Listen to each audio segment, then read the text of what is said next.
आजची ही जी मीटिंग होती जी विशेष सभा जी बोलवायला लावली होती त्याचं कारण एकच होतं की आम्ही जे DPDCकडे विषय पाठवले होते ते विषय म्हणजे नगरपालिकेचा कोणताही फंड नव्हता किंवा काय नव्हता, उलट नगरपालिका हद्दीत किंवा सातारा शहरातल्या लोकांसाठी जवळजवळ 1.25 ते 1.30 लाखाच्या पर्यंत आसपासचे हे सगळे प्रस्ताव होते। आज मुद्दाम राजकारणापायी यांनी हे आणून पाडले। आम्हाला अपेक्षित तेच होतं की हे मुद्दा आम्हाला माहीत होतं की हे आमची मंजूरच करणार नाहीत, पण हा लोकांपर्यंत एक मेसेज जाण्यासाठी आम्ही ही सभा कॉल केली होती। या लोकांपर्यंत मेसेज जावा की हे सत्ताधारी कसे म्हणजे ह्याच्या बहुमताच्या जोरावर कसे विषय हाणून पाडतात, स्वतः टिपण्या तयार केल्या, स्वतः सगळ्या विषयाला कात्री लावायची, काहीतरी खोडा काढायचे, असं यांची वाटचाल आहे।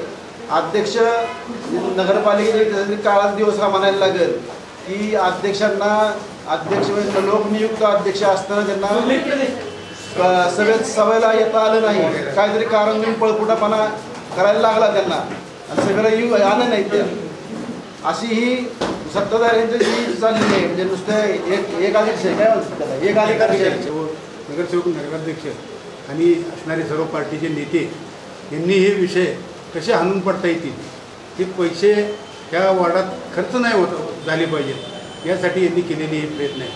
पण आज त्यांनी विचार केला पाहिजे हे पैसे सातारकर नागरिकांसाठीच आम्ही आणत आहोत, सातारकर नागरिकांचीच कामं होणार होती, सातारकर नागरिकांचाच विकास होणार होता। आज जवळजवळ 1.5 ते 1.25 कोटी रुपये आपल्याला EDDPतून मिळणार होते। आज गेले 1.5 वर्ष आम्ही असणारे 12 नगरसेवक वारंवार आम्ही पत्र देऊन आमचे हे काम करा ते काम करा, पण सातारा विकास आघाडीनं आमचं कुठलंही एकही काम 1.5 वर्षात घेतलेलं नाही, आजपर्यंत कुठलंही काम केलेलं नाही।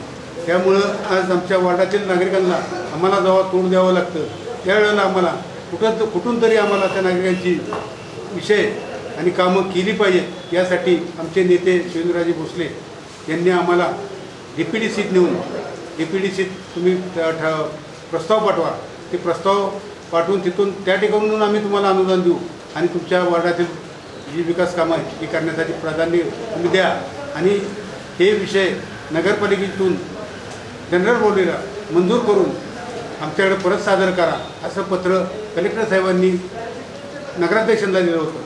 पण नगराध्यक्षांनी तसं न करता हे विषय चुकीच्या प्रकारे सूचना उपसूचना ह्या चुकीच्या मांडून ते विषय प्रस्ताव सादर केले आणि हे विषय योग्य नाहीत असं सांगितलं। त्यामुळं जिल्हाधिकारी साहेबांनी आज जी लावलेली स्पेशल मीटिंग, ही मीटिंग त्यासाठी होती। आज 3 विषय हे अजेंडावर होते, 3 विषयामध्ये 15 आमचे 17 कामं होती। तर 17 कामाचा निधी कमीत कमी 1.5-2 कोटी रुपये आपल्याला मिळणार होता। तर हा निधी जर व्यवस्थितरित्या सूचना उपसूचना जर तयार करून दिल्या असत्या किंवा प्रस्ताव व्यवस्थित मांडले असते तर हे नगरपालिकेलाच मिळाले असते आणि सातारकर नागरिकांच्यासाठीच खर्च झाले असते। पण या सत्तारूढ आघाडीला कुठलंही काम करायचं नाही, नागरिकांचं हित जोपासायचं नाही, नागरिकांच्याकडे बघायचं नाही, ह्यांचे नगरसेवक कसे मोठे होतील, ह्यातनं कसा भ्रष्टाचार करून पैसा खायला येईल एवढं फक्त बघितलं जातं। आणि यासाठी नेत्यांनीसुद्धा ह्यांना काही सूचना दिल्या असतील, नेत्यांच्या सूचनेनुसारच हे सगळं चाललेलं कारभार आहे। आज साताऱ्यातून लोकनियुक्त असणारे नगराध्यक्ष ह्या ऐतिहासिक सभेला उपस्थित राहू शकत नाहीत, हे कितपत योग्य आहे। आज नगरपालिकेच्या इतिहासामध्ये पहिल्यांदाच ही सभा होते, जिल्हाधिकाऱ्यांनी मागवलेली सभा ही पहिल्यांदा होते। आज मी तर या सभागृहामध्ये 40 वर्ष त्यात 40 वर्षात कधीच सभा बोलवल्या गेली नाही। आमच्या वेळेला विरोधक होते, 16, 17, 18, 20 विरोधक असायचे, पण तरीसुद्धा असं कधी घडलं नाही। आज मला वाटतं दादा महाराज, प्रतापसिंह दादा महाराज ज्यावेळेला नगराध्यक्ष होते त्या लोकनियुक्त म्हणून, त्यावेळेला सुद्धा 14-15चं राजकारण होतं। तर त्या 14-15च्या विरोधकांनी जे 14 जण होते तर दादा महाराजांची त्यावेळेला असणारी व्हॅनसुद्धा काढून घेतली होती की त्यांना गाडी चालवण्याची परमिशनसुद्धा जिल्हाधिकाऱ्यांच्याकडनं काढून घेतली होती। पण त्यावेळेला सुद्धा अशी वेळ आली नव्हती की जिल्हाधिकाऱ्यांना नगरपालिकेत सभा लावावी।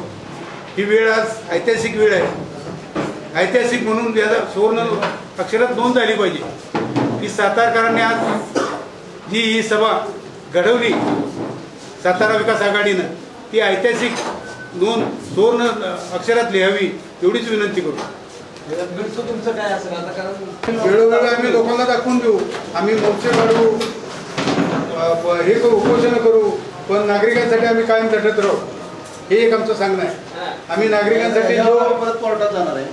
आता तीन मध्ये जे विषय होते नाही 12, 11, 12, 15 असतील काय ते विषय तुमच्यातून जिल्हाधिकाऱ्यांच्याकडे पाठवणार, जिल्हाधिकाऱ्यांना समजून सांगणार की हे विषयात काय अपूर्णता आहे, हे पूर्ण करून तुम्ही जर नगरपालिकेने मागितली तर हे विषय आमचे मान्य होऊ शकतात. तर त्याला 93 अट खाली जिल्हाधिकाऱ्यांना अधिकार आहे विषय मंजूर करून देईल. सत्ताधारी फक्त अधिकार वापरता येतो आणि नागरिकांच्या सुविधासाठी जर अति गरजेची कामं असतील तर ही करता येतात. त्याच्यामुळं जिल्हाधिकाऱ्यांनी या सत्तारूढ आघाडीच्या उद्धटपणा वागण्यामुळं जिल्हाधिकाऱ्यांनी आम्हाला 308 खाली 93 अट खाली हे विषय सर्व मंजूर करून द्यावे आणि सातारकर नागरिकांची विकास कामे व्हावी यासाठी सहकार्य करावं. नगरविकास आघाडीचे सभा नाही प्रशासनाचे विषय अपूर्ण ठेवले आणि त्याला सत्ताधाऱ्यांनी दाखवले. जिल्हाधिकाऱ्यांच्याकडे आम्ही उपोषण करू ह्या सभेसाठी. तुम्ही आमची सूचना जर बघितली तुमच्या पूर्ण लक्ष देईल. आम्ही जिल्हा उपोषण करू या संदर्भात. शेअर मार्केट जे होते म्हणजे ज्यावेळेस इस्टिमेट करायला एखादी गोष्ट आम्ही देतो त्यात काय कमी आहे, एखादं कागदपत्र कमी आहे, हे काम कोणाचं आहे, प्रशासनाने किती पूर्ण करून घ्यावं. प्रशासन पूर्ण न करता तसे शेअर ठेवले, 20 टिप्पणी बनवली. आम्ही सूचना ज्यावेळेस आमची जर तुम्ही वाचली, उपसूचना आम्ही जी केलेली आहे ती उपसूचना जर वाचली तर तुमच्या लक्षात येईल आम्ही काय केले, त्याला काय करायला पाहिजे काय नाही केलं पाहिजे. पण ह्याला काय म्हणजे मी नगरसेवक मी इस्टिमेट जाऊन बनवू शकत नाही, त्याला इंजिनियरनीच बनवायला पाहिजे. हे त्याचं इंजिनियरच काम आहे. टेक्निकली काम ते त्यांनीच करायला पाहिजे. म्हणजे ज्या इंजिनियरने काम केलेलं नाही अपुरे विषय करून दिल्याबद्दल आम्ही जिल्हाधिकाऱ्यांच्याकडे तक्रार करणार. दबाव आहे आणि बोडोली तळ्याचा प्रश्न जो आहे त्याशी सिद्ध केलेला आहे की तिथं जवळजवळ 25 ते 30 लाख रुपये आपला खर्च झालेला आहे पाईपलाईनसाठी. लाईटसाठी जवळजवळ 6 ते 7 लाख रुपये खर्च केला. परत आत्ता साधारणतः त्या तळ्याच्या शेजारी एक सुलभ शौचालय बांधलेलं आहे, तिथं जवळजवळ 6 ते 7 लाख रुपये खर्च केलेला आहे. एवढं दाखवून देखील की फक्त विरोधकांच्या हातून कामं घडतील आणि त्याचं श्रेय त्यांना मिळेल एवढंच फक्त त्यांच्या मनात आकस आहे आणि ही कामं होऊन द्यायची नाहीत एवढं त्यांच्या डोक्यात आहे. विरोधकांची कामं कशी होऊन द्यायची नाहीत हेच त्यांनी फक्त ठरवलेलं आहे. माहिती सांगितलं ना की सभागृहात मीच काळा ड्रेस प्रदान करून आला, सभागृहात मीच माझ्याशिवाय काही चालणार नाही. अजेंडा काढला तो बदलला अडकून आले घरात. नगराध्यक्षांना मी नगराध्यक्षांचं खरं समर्थन करतो. नगराध्यक्षांना सगळ्यात महत्वाचं की त्यांना महत्वाच्या विषयावर त्यांचं मत विचार घेतलं जात नाही. त्यांनी काढलेला अजेंडा बदलायला लावला. राजीनामे पण झालं असं कळलं. नगराध्यक्षांचा राजीनामा घेणार होते असं पण आम्हाला कळलं विषयावर. म्हणजे तत्कालीन जे नगराध्यक्ष होतं त्यांना रजेवर पाठवलं सक्तीचं. त्याच पद्धतीने ह्या पद्धतीचं आहे. ही जी आजची सभा जी झाली ह्याला समजतं हे सत्ताधारी करणे जे सत्ताधाऱ्यांचं आहे तेच. सदर 11 सदस्यांनी आमच्या विरोधक 11 सदस्यांनी सदर विषय दिले होते की नगरपालिकेवर बोजा पडणारे विषय नव्हते. हे कलेक्टर नियोजनमधनं ही कामं घेणार होतो. पण हे सातारा विकास आघाडीमध्ये की आम्ही विकास काम करतो, हे विकास कामाला आमचा अडथळा नाही हे नाही. मग हे जरी आमच्या वॉर्ड फंडातले नव्हते हे निधी जिल्हा नियोजनमध्ये येणार होता. मग तुम्ही ह्या आमच्या चांगल्या कामाला विरोध का करता हा माझा पहिला प्रश्न राहील. कारण हा तुम्ही राजकारण करता पण लोकांच्या विकास कामात राजकारण करू नका. कारण काय होतं या राजकारणामुळे नागरिकांचे हाल होतात आणि ही काय आमची घरची कामं नसतात, लोकांच्या हितांचीच कामं होतात. विषय पहिल्या अजेंड्यावर होते. पहिल्या अजेंड्यावर असताना त्यांनी पहिला अजेंडा दोन जणांना वाटला. त्याच्यानंतर त्यांच्या लक्षात आलं की आपण ह्यांचे विषय घेतले म्हणून तो रद्द केला.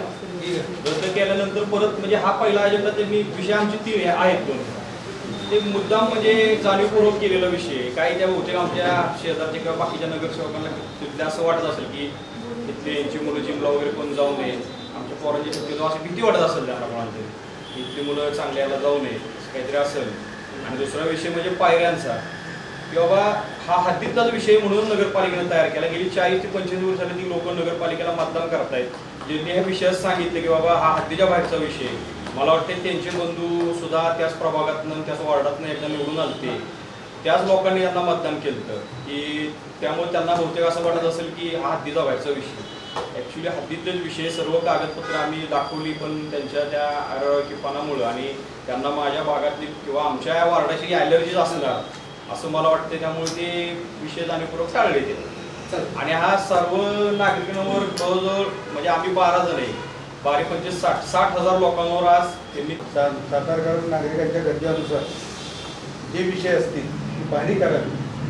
अन्यथा त्यांनी एखादा प्रतिनिधी नेमावा आणि आम्हाला जर इथं या सभागृहामध्ये ते अशी जर दहशत करून जर आमचे विषय डावलणार असतील तर 93 खाली आम्हाला बेटर आहे. एक पक्षाची निष्ठा आहे आणि जे काय करतील ते जनतेसाठी करतील, नगरसेवकासाठी करणार नाही. आणि आज बघितलं ना, आज मनोहर मिल्लापासून जे त्यांच्यापाशी असणारी सगळी आजूबाजूची चंडाळी असतील काय असतील त्यांची परिस्थिती त्यावेळेची बघा ना आजची बघा. म्हणजे कोण भ्रष्टाचार करतं आणि कोण नागरिकातून काय मिळवतं हेच कळेल तुम्हाला. आमच्या नेत्यावर शिंतोडे ओरडतात ना, त्यांनी पहिले आपल्याकडे एक बोट घ्यावं.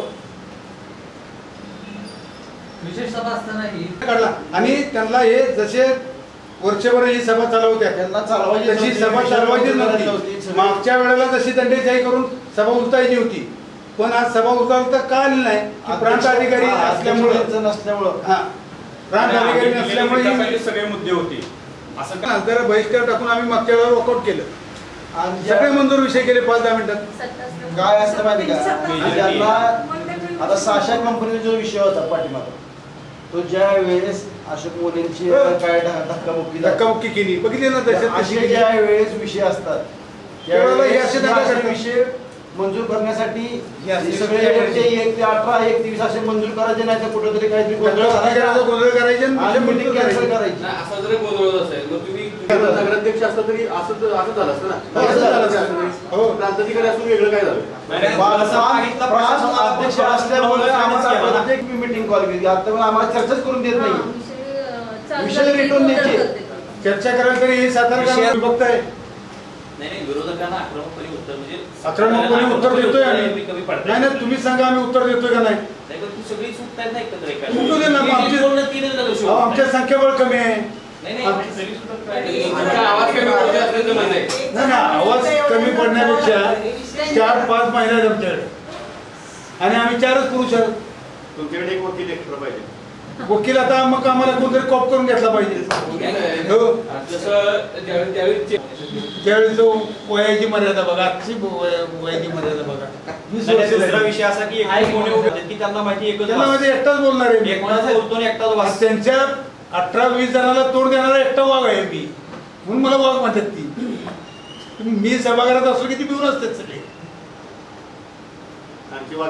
सभा सुद्धा हे आत तरी बसून देतात. आता बसून बी द्यायची नाही ती कुणाला असली दहशत यायची. करणार घेता येईल 3 दिवसाच्या रिपोर्ट कलेक्टरला द्यायचा असतो. त्यांनी 3 दिवसाच्या आत रिपोर्ट द्यायचा आहे ना. ती रिपोर्ट काय सादर करतात त्याच्यावर मग आम्ही बघतो. त्याची तक्रार की रिपोर्ट